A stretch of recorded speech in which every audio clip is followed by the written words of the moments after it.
Hey everyone, this is Jake with Lights at Wholesale, and today I'm downstairs in our demo room because I want to talk about a specific scenario in which you might want to use an inline splice and a few of your options that you have to be able to do that. Now before we get started, I just want to explain this scenario. I actually ran into this just the other week. It happens more often than you think, but essentially what the scenario is that we have a strand of lights. We'll just say that it's 150 feet long, and the only access we have to power, meaning an outlet, is right in the middle. Okay, maybe a customer's front door is the only place where an outlet is located, or maybe it's right under the eaves, but for whatever reason it's the only outlet on the house we have access to, and it's smack dab in the middle of our strand of lights. So to get started, a couple of options. If you're trying to avoid an inline splice for whatever reason, your options are these. Number one, you can run a 75-foot extension cord all the way to the end of the home, and where your run of lights starts, put a mainland on, and then you have power going all through your lights. Or you could do this. You could cut your strand of lights right in the middle, and then what we're going to do next is add male plugs onto this and then make two jumps down to the outlet.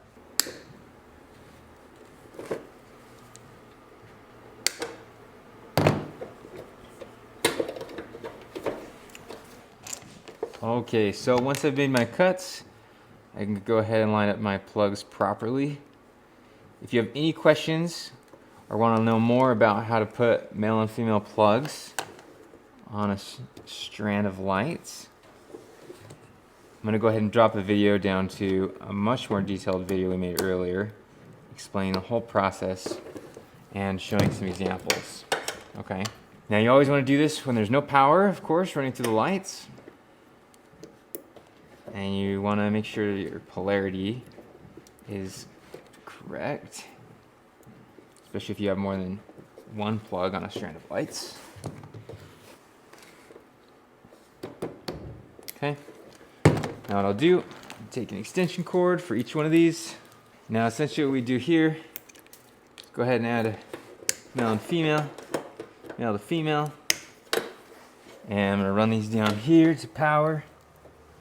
Get them both plugged in, and just like that, we have made custom jumps.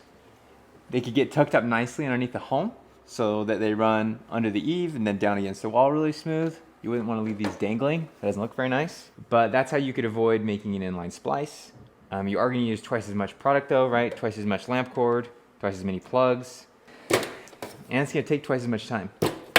So the next option I want to talk about is probably the most popular, and that's going to be adding a female inline splice to your line.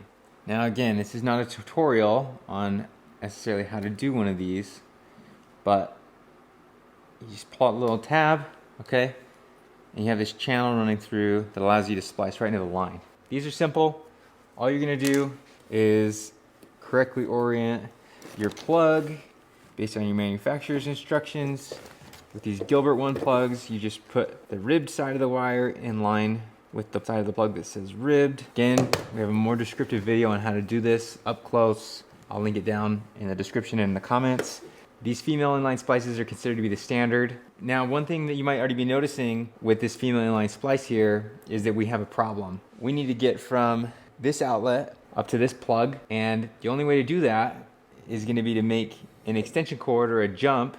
It's a male-to-male plug. This is a male-to-male plug, and they can be made really easily with just the standard materials you buy from any, Christmas lighting supplier. These are really dangerous, and no one talks about this because everyone in the Christmas lighting industry, well, almost everyone, is using these, and they're making these dangerous connections that go from power up to a female inline plug.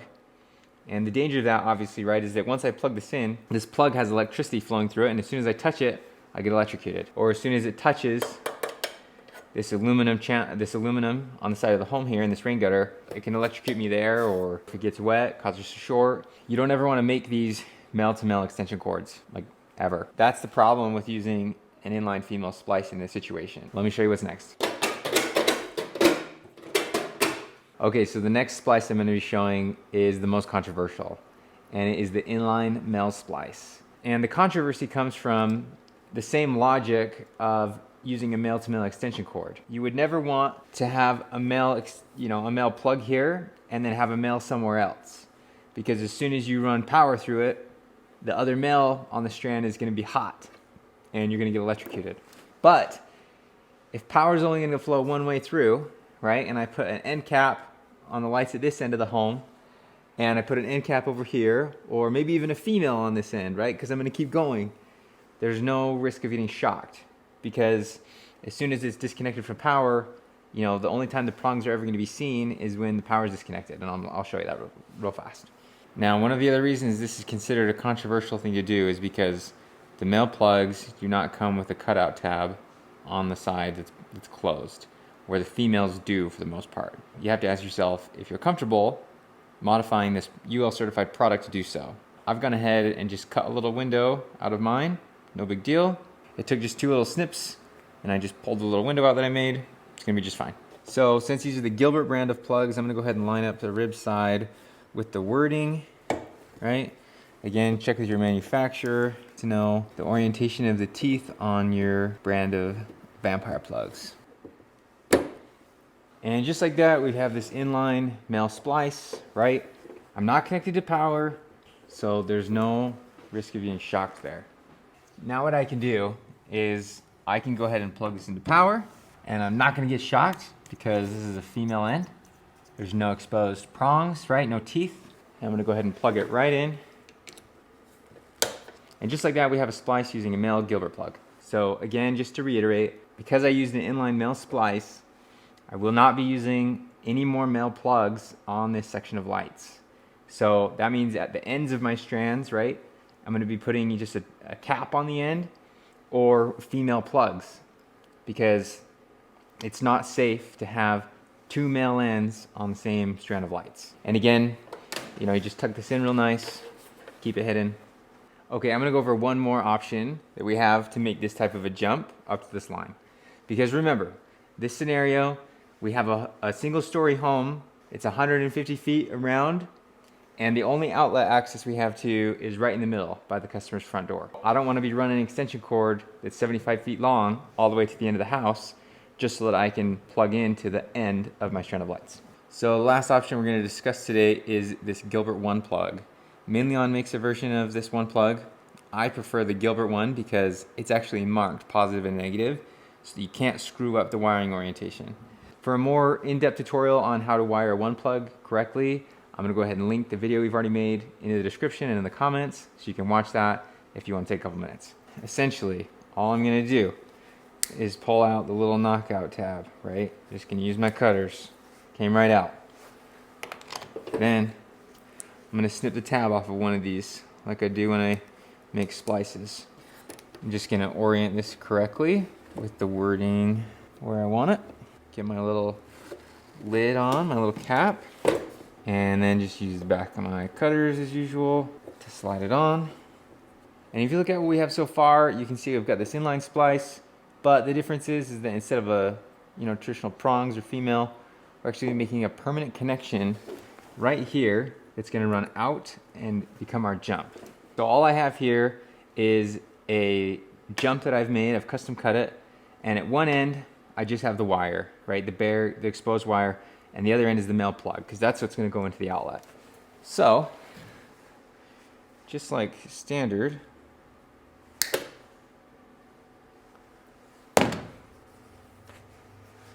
go ahead and get this oriented correctly. Push this down. Slide my cap on. Okay. And just like that, we've now made a permanent connection.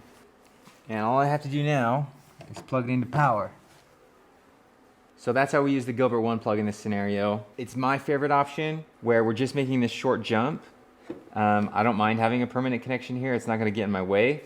And again, you wanna make this long enough so you can tuck it up really nicely underneath the eave, have it run down the wall to the outlet, or just hide it away so you don't see it. And then one nice thing too is that at the end of the season, when you go to roll this all up into the customer's box, this doesn't go anywhere, you're not gonna lose it. And you don't have to worry about ever coming in contact with a hot end of a plug again right here. Because as soon as this comes unplugged right down here, this is safe to touch, there's no power. This is never gonna come undone unless you take it apart. On that note, scenarios where you would not wanna use this type of connection, this one plug here, would be when you need to pull this apart regularly. So if you have a strand going to a tree, you'd probably want the lights for that tree wrapped in its own box. Another scenario where you wouldn't want to use the Gilbert one plug is if you're connecting multiple complex parts of a home, multiple peaks or gables, and having something like this is just going to create a tangle or a mess for you. But on this scenario where we're just talking about a single story home and we just need to make a short jump, it's a no-brainer for me to use a one plug. If you have any questions, please let us know in the comments. You can find Gilbert one plugs, you can find commercial grade socket wire, zip cord, bulbs, clips, anything you need on lightsatwholesale.com. We have an online chat. We have real people who are ready to answer your questions. Like I said, if you want any more in-depth tutorials on how to use any of the splicing methods today or like this Gilbert one plug, please let us know. Those videos are linked in the description and the comments. Please be safe. Please make smart electrical decisions on your customers' homes. We want them to be safe. And if you have any questions, please reach out. Don't hesitate. We're happy to take the time to help you out. Hope you have a very successful next install season.